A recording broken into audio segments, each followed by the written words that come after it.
Welcome to the Tech Egg. Don't get scrambled. Enjoy the video. You start by confirming you're on 64-bit Windows and that the OS is patched. This avoids architecture mismatches. Once done, disable antivirus and any real-time protection because they commonly lock install files. Then run the vcredist x64 installer as administrator. If it fails, immediately grab the vcredist log in %temp%. Those lines show which DLL or access error blocked setup and point to the next precise fix.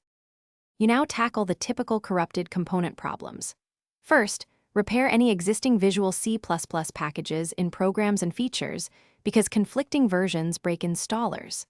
Next, run sfc/scano and dism/online/cleanupimage/restorehealth. These repair system files the installer depends on. If the Windows installer service acts up, unregister and re-register mseksec. This often fixes hung MSI operations. You finish by installing the exact vcredist x64 version the application requires and then reboot to ensure DLLs register system-wide.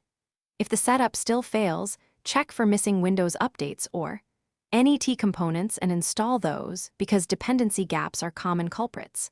Finally, gather the installer log and any application event errors.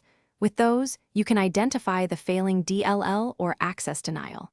If nothing works, these logs are the single most useful thing to share with support.